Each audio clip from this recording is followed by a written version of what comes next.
All right, so here we are. Looks like I got low light. I'm going to turn my lamp on. That should help a little. And I'll do some quick introductions. Dennis is my friend. We met on Facebook, and then ironically, I saw him like 24 hours later at an open talk at a recovery center that I normally go to. And Dennis and I hit it off immediately. And, he's one of my local friends and recovery partners. We attend meetings together and such. And we had a pretty significant amount in common as far as our past. We both had fairly traumatic past with difficult situations and possibly me a little bit more so than Dennis, but I know when I was early in recovery, I had some pretty big anger issues, and I know that Dennis had some too, and that was one of the things that attracted me to him because he was a lot more peaceful than I was at the time. He manages anger better than I do. Dennis, to introduce Selena, she's my trauma specialist. She helped me. Uh, she created some recordings for me of this process called rapid transformation therapy, and it helped me address the anger issues that I was dealing with, and that's where I experienced my biggest improvements in recovery is working with her. But the topic today is anger management, and so now we're all on the same page. We know who each other are. Um, was that your first open talk? No, that was my second or third. Believe it was my second. Okay. And I mean, it seemed to turn out really well. Do you feel like you got everything across that you wanted to? I don't remember half of it. I did re-listen to it. And I think, well, after you re-listen to it, you want to say more. I think I got a lot across because quite a few people approached me afterwards and told me that it was heartfelt and it was genuine. And I prayed before this, didn't write anything down and just winged it and asked the Holy Spirit to shine through me. So I think it worked out great, but I can take no credit for that, up there. Right, right. And that's one of the things that's been a reoccurring topic on this podcast is, the need for a higher power. And that's another thing about you that I admire is that you do have a strong connection to your higher power, and that's your guiding source in recovery. So Well, I know my source. We know where that got us. right, right. Self-will. So Selena, you look lovely today. How are things in Belgium? It's very good. I just finished working just like 30 minutes ago, and I was like in a hurry because I don't want to be late. Everything is under control. Yeah, everything, almost everything. Yeah, almost. So yeah, I was really looking forward for today. Well, every episode that we do is getting better, and it's getting more interesting and like Dennis said, there is higher power that lead us to where we are.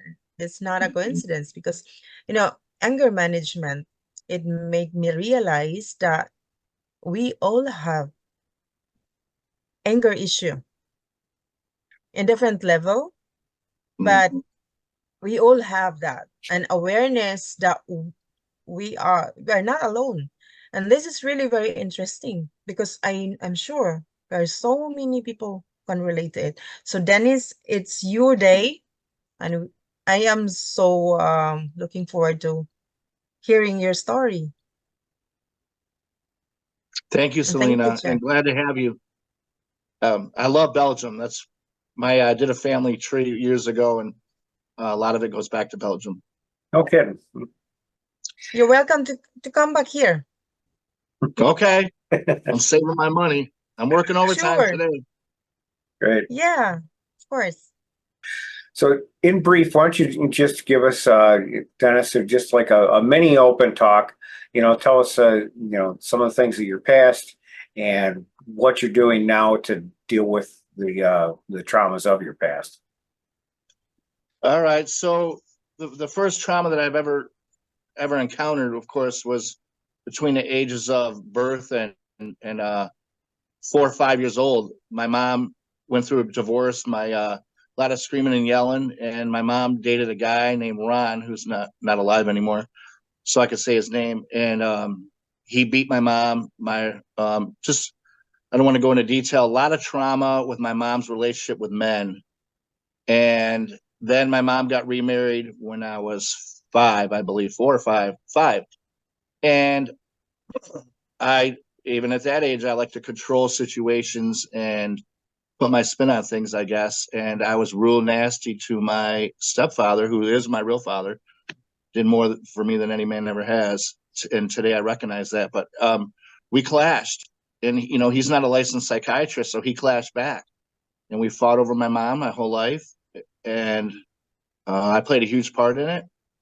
And to fast forward it, my first time in recovery after my 4th drunk driving, I was sent to a rehab instead of jail. And I was working with a sponsor, and he recognized my anger, and he said, I want you to write a letter to your dad and apologize for everything you've ever done. And I told him, I ain't doing that. He did this to me, and he yelled at me and this and that, and gave me the belt and whatever. And he said, pray about it. And I said, I want him to mean the prayer. What do you mean pray about it? He said, tell God you don't want him to mean the prayer. Just say I'm saying it for your sponsor. So I took his instructions because I liked the guy a lot. He attempted suicide, cut his wrist a long way. He was a real hardcore person in his addiction and psychological. And so I really liked this guy. He was really in a dark place, and he was sober for 7 years at the time, Jamie.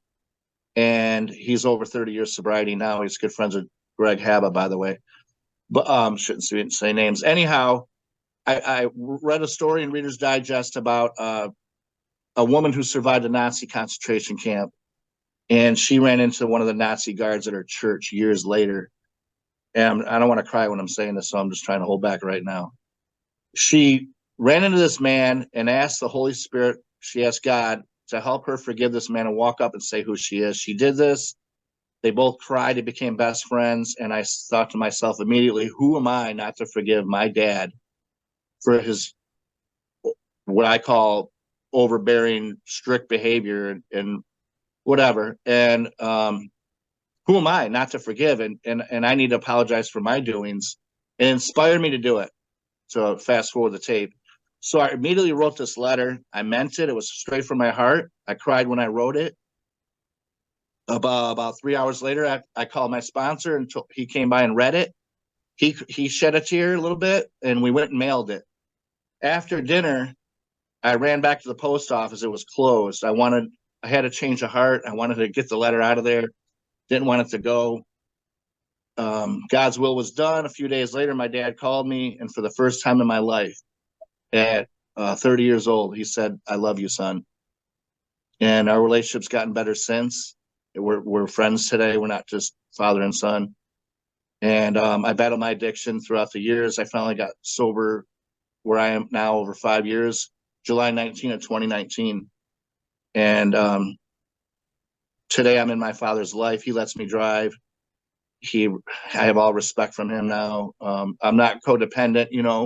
I think we've had a couple arguments in the last 5 years. And I was at his house, and I told him, I disagree. I hope you have a better day. And I walked out the door, and I prayed about it, and we got past that too. So I'm learning not to handle things my way, especially when there's emotions. I don't know what else to say. So go ahead.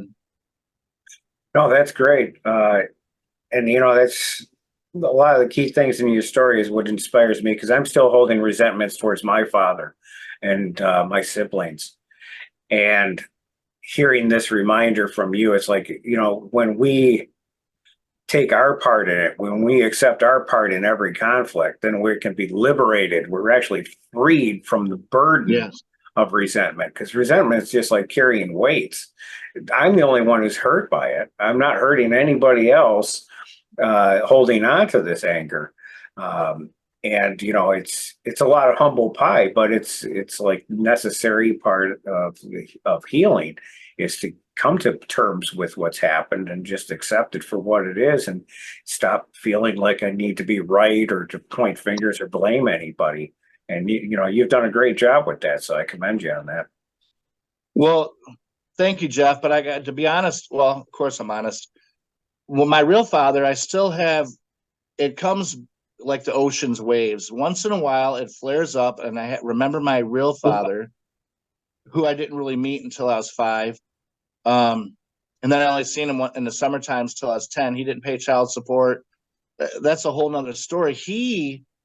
That's why I call him my stepdad, my real dad, because to me, he's more of a man than my real father was. But the resentment still flares up sometimes from my real father, my biological, and because I didn't play any part in that at all, the way I see a lot of things. But here's where I go with it, Jeff. When I struggle with that, I ask God, the Holy Spirit, to forgive me for all my wrongdoings. And who am I not to forgive my real father if I would also like to be forgiven? I've done some dirty shit. Excuse my French to everybody in Belgium. Just kidding. Yeah. No But problem. No who problem, who are we not to forgive others if we want to be forgiven too by our Creator? We have to let go. We're not God. We have to let it go. Yep, absolutely. And, that was one of the first things that Selena and I worked together on. She asked me point blank, and my father's deceased now, but she asked me, "What would you like to say to him as part of Mm, as I part of the remember that. healing That is process?" a part of the process. Yes, it's really important because we cannot heal what we don't recognize. We cannot delete what we don't know that exists. So That is do you remember my response to that question? I remember it yeah. wasn't that great. I said to her, "I'm done talking." I was at Mm, a point where I was so filled with rage for my father that if he was still alive, I'd put him in the grave. I Yeah. was just so, and thankfully, I'm not there anymore. I'm not that, I don't have that much anger. It's more like a strong disappointment in what happened and a lot of understanding that, he was a sick guy and his father was sick too. I heard some of the stories of his childhood and it was no better than what I grew up with. But it's my responsibility that if I want my children to be healthier than I am, I need to break the cycle. I need to change the Yes. behavior. And a lot like you, Dennis, I grew up in a house very early on. It was filled with anger. There was lots of outbursts and shouting and people fighting. And my mother and father would sometimes have physical fights, and that really scarred me. Seeing the two of them physically fight, it's like you don't know what to do with that as a kid. All I know is that it was heartbreaking, and there were times when we were as kids kind of like forced to take sides on adult issues to see which parent we were going to go to for nurturing because they were both wounded, and it's like, well, they hate each other right now. Who do we pick? And so the whole family would experience a division, and that was really brutal. It was not a fun time growing up. wow. That's the common story that we all have.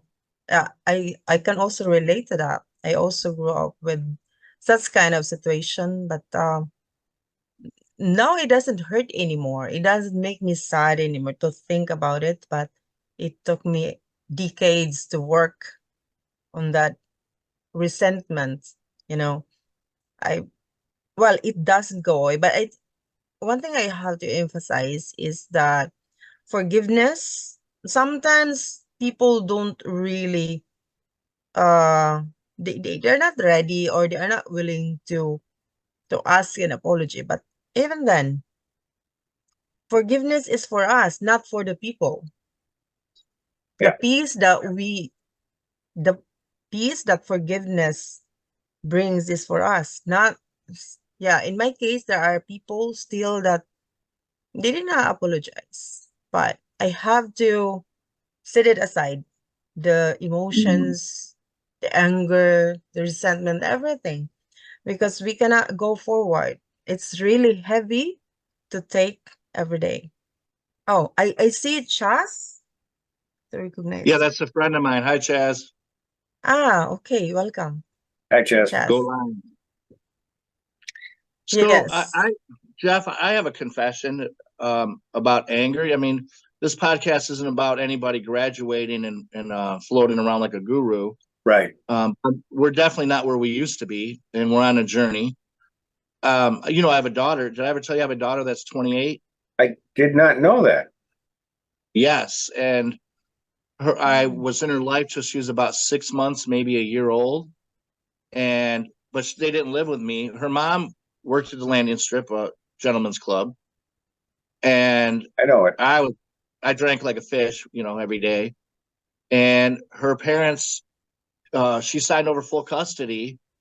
Make a long story short, they didn't even have the house sold yet. They were gone. They went to Arizona. I didn't know where they went. There was a lot of fighting between the families, and a lot of things I'm not proud of. The yelling and screaming, cussing, name calling. And they took her, and I never chased after her. I just let it go. I made up a story so it went my way. Like, they stole my daughter, but I never contacted the courts. I never did anything. I made an amends letter to her about a year and a half ago, and I told her flat out that alcohol and drugs were more important to me. And I cried when I wrote this letter. I wanted to write it way before I did, but it's important to do things when they're really spiritually heartfelt for me. And anyways, it was hard for me to write this letter. She got it. She didn't respond at all. And that's that. That's what I'm dealing with. Her dad, I look back at some of my friends who drink and they're still out there using, and they still see their kids on the weekends and do stuff. And I would get a resentment, and I would have thoughts. I won't say them on this podcast. And then I asked the Holy Spirit to forgive me. And who am I? And I don't want to go to prison, and etc. And the reason why I forgave it and let it go is, what part did I play in it? Once again, what part did I play in it? I played a huge part. If I was her dad, I would have probably put me in the ground back in the day. Mm. So, and what's important is my daughter Lauren is, seriously, when you love somebody, you don't have to be around them. You don't have to be there. That's the selfish part of us, I believe. But she's well taken care of in a good company. And I hate this saying, it is what it is, but God does for us what we can't do for ourselves. And when I'm not selfish and I'm thinking clearly and I meditate on these things, I do let it go. But just like my real father, sometimes the feelings come back a little bit. Things still arise, come back up, like acid reflux. But then I take my meditation pill and put the acid back down, Yeah. And, we pull our will back sometimes. Part of what's helping me heal from the traumas I experienced with my dad is I recognize my part in it is that I was too little, too helpless, too weak to stand up to him. That's because as an adult, I look back on that and I think I'd kick his ass. Well, I wasn't an adult then. There's nothing I could do with it. And that's my part in it. There's nothing I could do about it. I just had to experience that. And, I had to accept it as God's will, that God needed me to experience that suffering so that I could be the person I am today. And, that's another thing we have in common as estranged children. I have two sons. One of them I'm very, very close with and always have been since birth. The other one doesn't really know me at all. The other one's a wonderful young man living in Malaysia, and we haven't had any kind of relationship. We don't talk. I don't know anything about him. It's difficult speaking to his mother. She and I don't seem to communicate well. And I've come to a point in my recovery where I realize my only possible direct amends is to go to Malaysia and spend time with him. So, it's a big deal. I'm really uncomfortable about it, but at the same time, it's something I feel I absolutely need to do is, get in front of him and let him know that I care about him. And I'm sorry that I wasn't there for him as a father, but I couldn't live on two continents at the same time. Is he open for you to come visit? Yeah, they're at least open for me to come visit.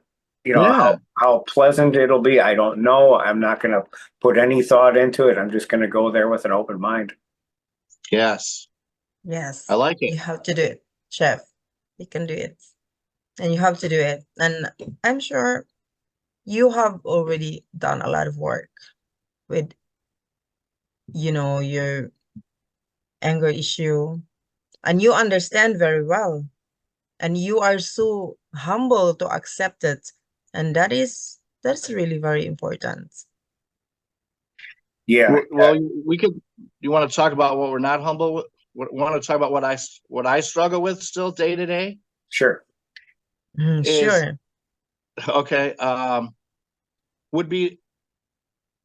It's not every day, but usually whenever I'm distraught, like it says in acceptance, I have unrealistic expectations of strangers. So whether it's somebody cutting you off on the road, somebody at work using the bathroom and leaving it disastrous, things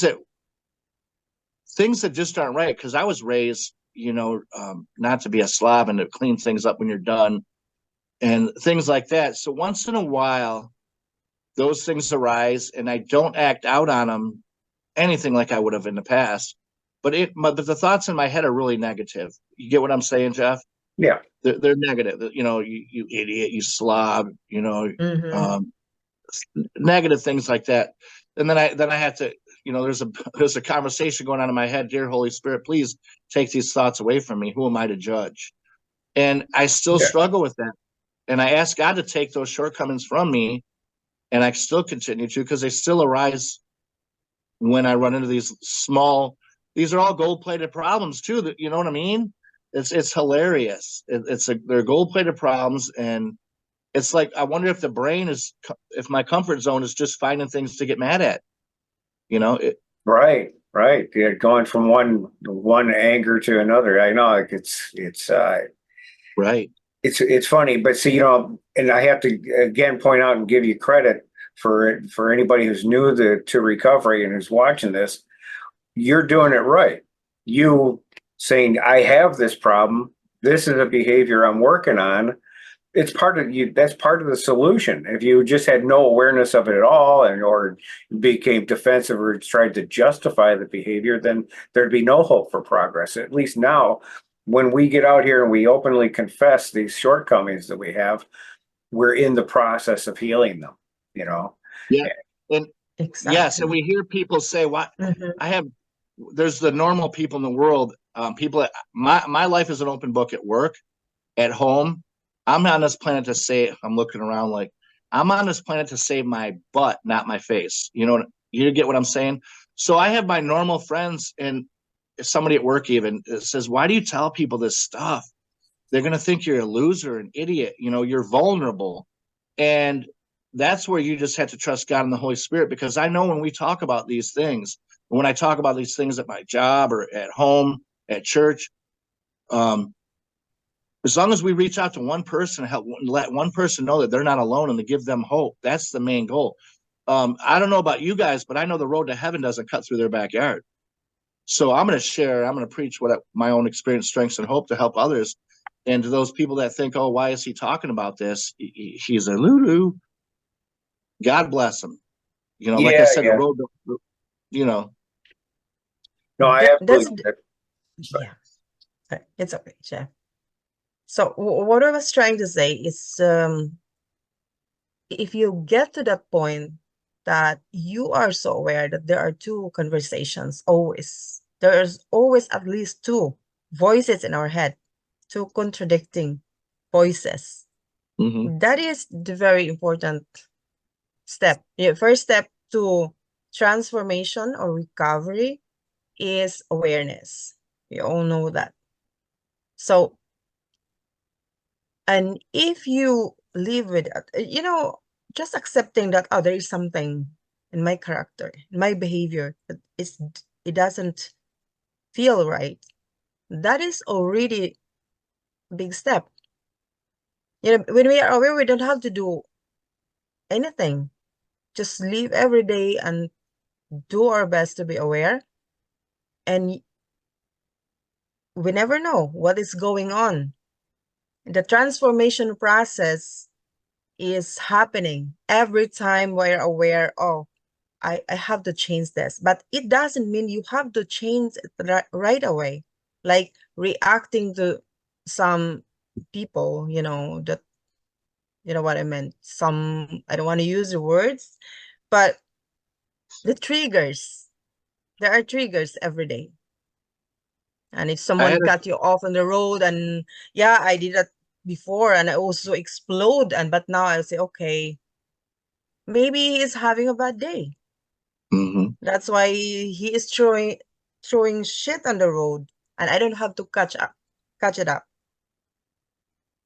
So I had a bad day at a grocery store a year and a half ago, 3.5 years sober. My sponsor, when I told him about it, he said, "What's your problem?"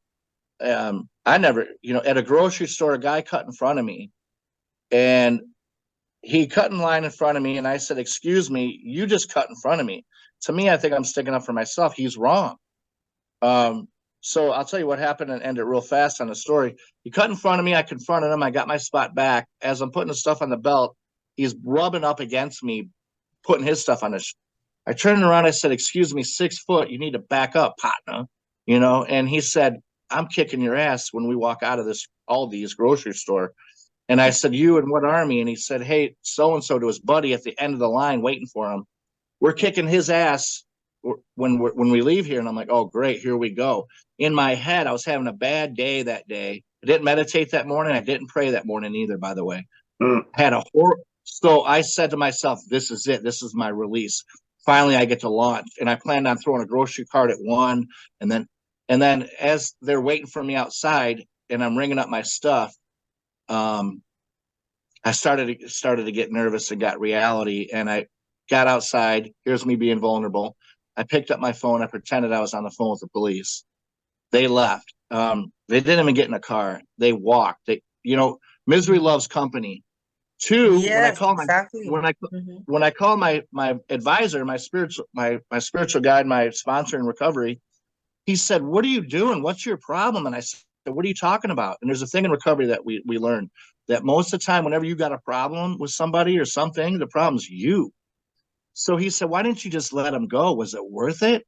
Was it worth it to save that spot in line? Really, was it? Because I could have went to jail. I could have been killed. I could have beat them up and went to the hospital, which I doubt would have happened. I could have lost my eye. I had to throw that in there. So it's important to be humble, and that's the next topic I wanted to bring up was being humble. Yeah. Is it worth it? Same thing with road rage.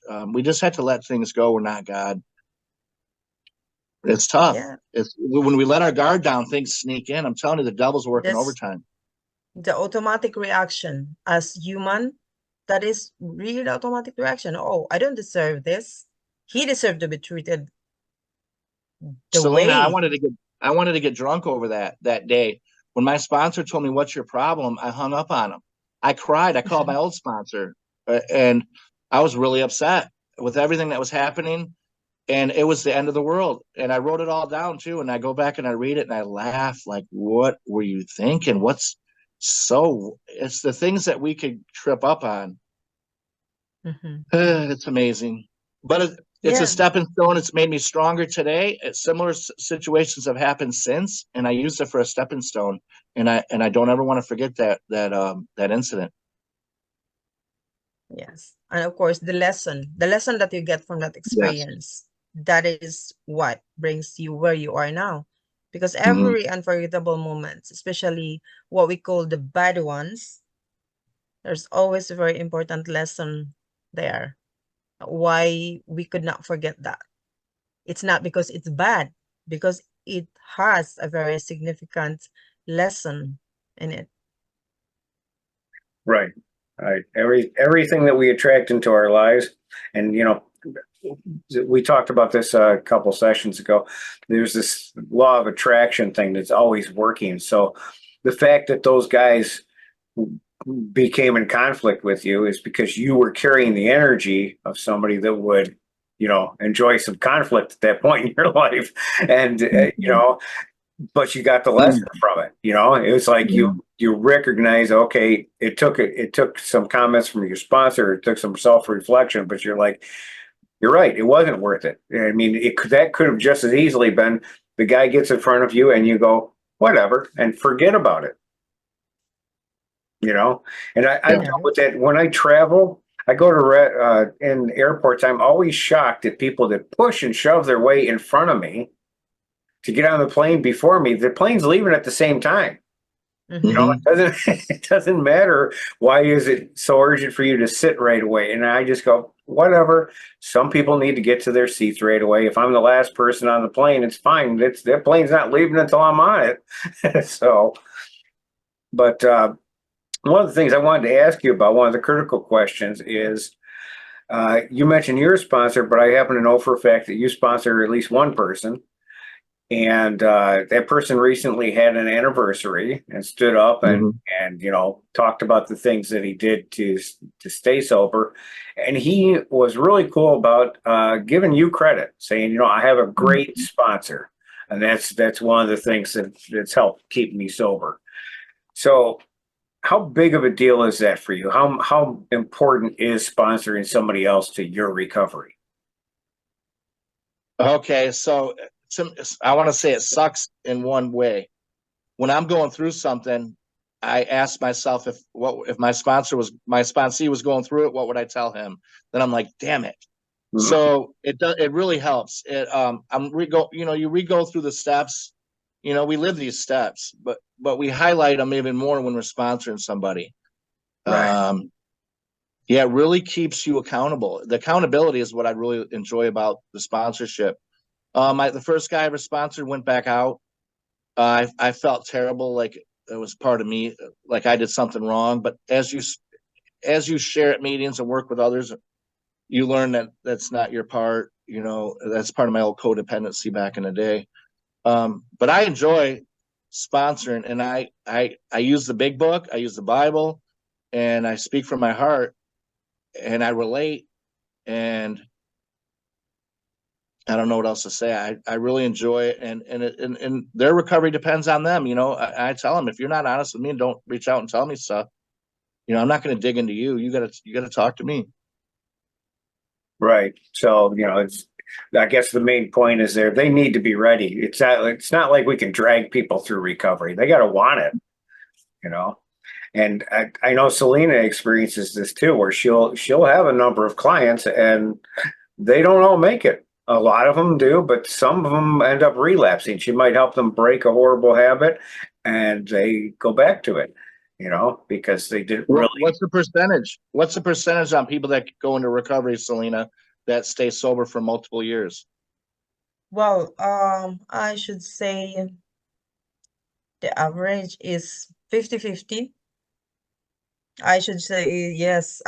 It's not easy, or maybe a little bit lesser, because especially with addiction, I have simple stop how to stop smoking. Mm. That is very simple, but that is the most crucial issue because they don't Mhm. take it seriously. Because it's oh, my grandmother smoked for how many decades, 50 years, and they are still alive. And some of them will want to stop smoking because of the other person, because the wife is pregnant or the mother is getting a member of the family. But the thing is, I always emphasize it. If you want to do something, do it for yourself, not for anybody else, because that is the main reason why it doesn't work, Mm. why nothing happens. But most yeah, mostly they do it for somebody else unconsciously.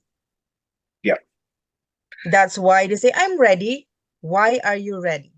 Because I don't want to jeopardize my wife's health. My wife is pregnant, and that, for example.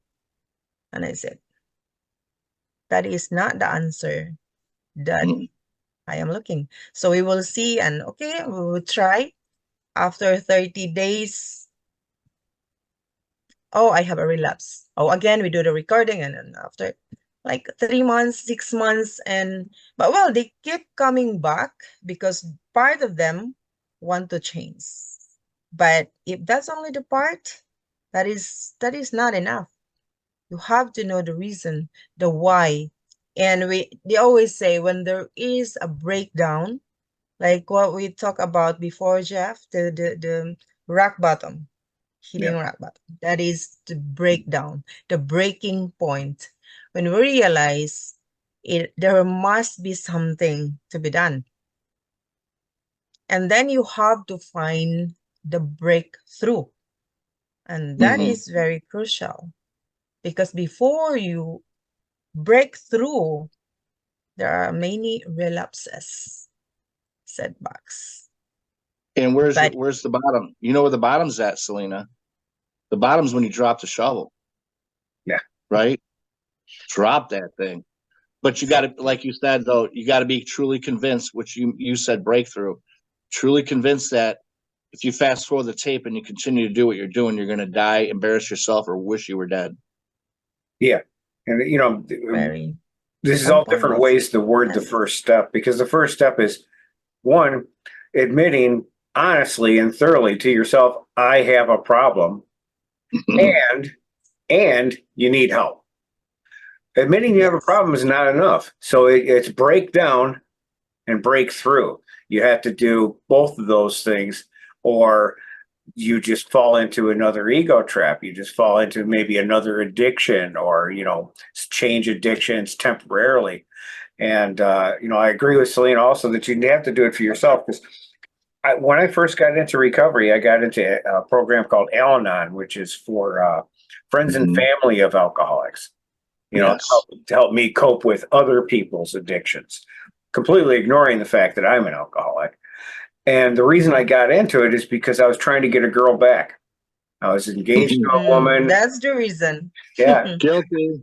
I was I was engaged to a woman, and she dumped me. And at her mother's suggestion, I started going to Al-Anon because I figured, well, if I learn about this, disease, then she'll take me back. And Mm, I didn't realize at the time that I was trauma bonded, and she was the absolute yeah. worst person for me. That we were just bad for each other because all we ever did was remind each other of our traumas. And now she despises me. She called the police on me last time I tried to contact her to make amends. And this, Mm. something else we talked about, making direct amends. It's not always a good idea. And so you have to be prepared for any possible outcome. Not everybody's going to be happy to hear your amends. Sometimes they're going to be more upset, and you're going to make situations worse. So, Yes. Yeah, because as they say, when the emotions is high, the intelligence is low. So there is always something in there that I've learned. Like, don't make big decisions when you are really like super vulnerable or super Mhm. excited, because you don't really know for what are you doing the thing for. Is that for you or for somebody else or for other reasons? And we don't realize that, and sometimes it goes back to us. The damage is bigger than we think, and but that the intention was really, to get, well, like for example, to get the girl back, but Mhm. you did not really ask yourself, do I want this for myself? You want to do that for the other reason. So Well, look yeah, at his no, honesty, Jeff. Jeff, your honesty on that was huge. So I'm not going to say any names. I had a girlfriend that I don't know. I still think I'm in love with her. I don't know if it's lust. Not in love with her now, but I truly love this woman, and I thought, every mistake I made in my past, I'm not going to do it. This one's going to be the one. But she was married, but I had dated her years way before, and when I found out she was cheating on me and doing all these things, I blew up. Mind you, I wasn't. This is 14 years ago or 12 years ago. And today in recovery, and who I made an amends to her too. And by the way, no response is a good response. mhm. She didn't come over and kill me. So, and I Oh, talked to one of her relatives too just recently, who I made amends to, and her brother.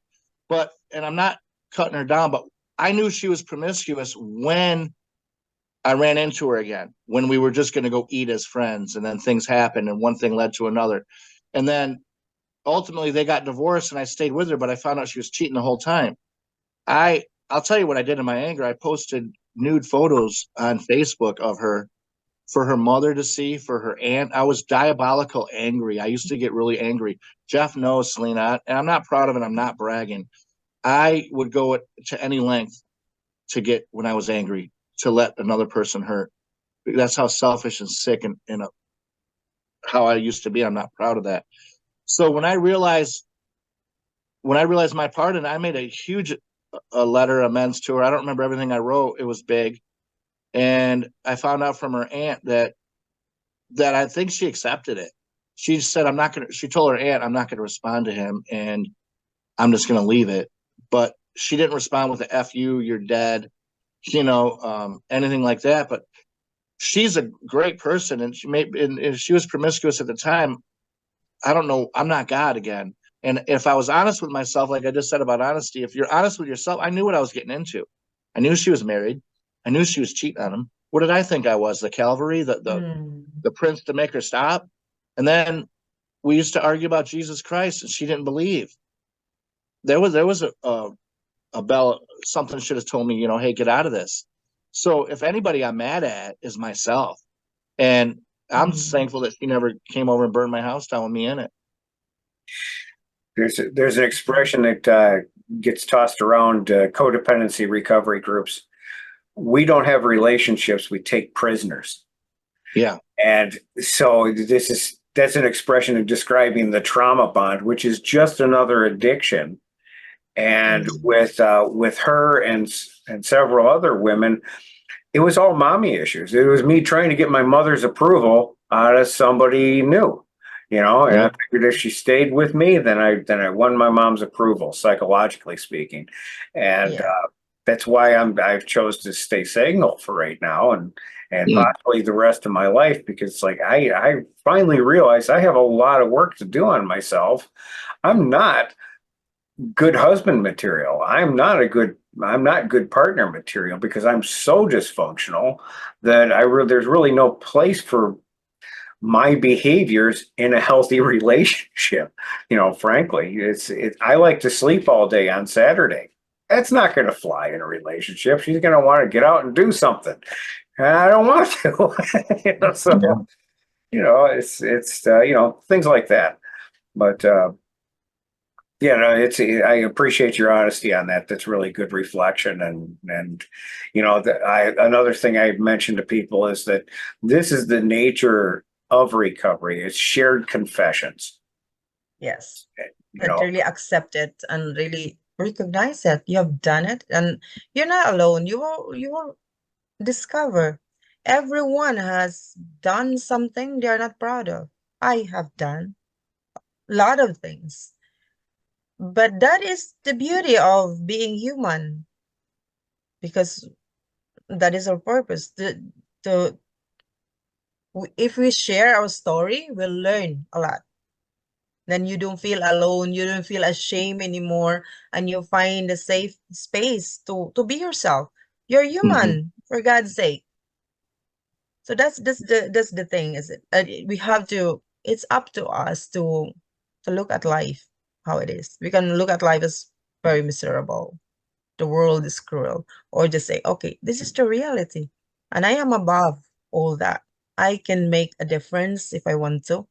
And Mm-hmm. also, yeah, most of us we have traumas. Most of our episode, our guests, we all have traumas. And then the common thing is we unconsciously we let the trauma defines us and makes us an excuse to behave this way and that way, and then creating more damage to others and to ourselves. But realizing that, that's why important part of the RTT chef already know it's becoming the loving parent, because mostly it's childhood trauma that's really very heavy. So we have to uh become the loving parent that we did not have. we can tell to ourselves as adults, it's not me anymore. I'm not that child anymore. I'm not that helpless child that can do anything with the abuse, whatever it is, physical, mental, emotional, whatever. It's not me anymore. And by saying that over and over again, you create new neural pathways with Mm. new beliefs. And that is just one thing of the essence of RTT.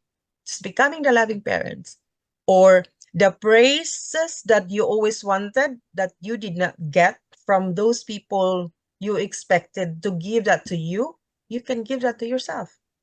That is also one thing. Just give it to yourself. And slowly, and it's not a count of 1, 2, 3. I'm transformed. I'm okay. I'm perfect. I'm the best version of myself. No, it's not. It's a lifetime process. And that's why your humility, Dennis, Jeff, I highly respect you both, especially Jeff, the way he tells his story. I have this, I am a narcissist, I am this, I'm working for this and that. That is wow. Not so many people. You cannot find a lot of people who talk. This is public. Everyone can see this. And we Mm. have our faces. It's not. If you have, you say, oh, I have, my ego is so big and yeah, but what are you doing? That is humility, accepting you have the ego. Yeah, well, Mm. that's the gift I received from going to lots of 12-step meetings. So it's something I learned. It wasn't natural for me. Um, and I continue to get that. You know, there's a lot of people in recovery who they have something I want. They're more peaceful, they're more grounded, they're more developed. And, you know, we see them at these meetings. They lead tables, they chair meetings, you know, they're our spiritual guides. And when I confess, they give me acceptance. Not everybody at the meeting receives me that way. You know, sometimes I'll talk about my criminal past and people will just freak out, you know, Mhm. because Yeah. I was not nice. I did horrible stuff. And you know, a lot of my fifth step work, I actually had to find a high school buddy, one of the last people I was hanging out with before I got busted for armed robbery. And I had to share part of my fifth step with him because I knew there was nobody at the recovery center who was going to understand just how messed up I was. But he and I went through a lot of stuff together. So, you know, he was right there. He was exactly what I needed him to be, somebody safe to talk to. And that's I want to reflect on that. So when I have a hard time forgiving my real father, my biological, I remember the stuff that I did that put me in prison in 1990, 91, whatever year it was. When I, when I, yeah, because of, you know what, I'm full of words right now. When I have a hard time forgiving somebody, I remember the things that I've done. And if I want the Holy Spirit to forgive me, who am I not to forgive others? We got to give the grace that we've been given. Yeah. It's a good practice. We Yes. practice that. We're not good at it. We practice it. I have Yes, that's a somebody. very good I have mantra. somebody that. I hear that. Yeah, Selena, sorry, I'm sorry. Dennis. I have somebody I Yeah. loaned $20 to. They haven't paid me back. I see them all the time, and they just say hi and keep walking. And I mentioned it, and they get attitude. And so I went to one of my spiritual advisor friends at work, and I'm blessed to have people all around me at work and at home. And I said to this person, to her, I said, this person owes me $20, and they're not paying me. And she said, yeah, he owes me 22. I loaned him about a year ago, but he's never going to ask me to borrow money again.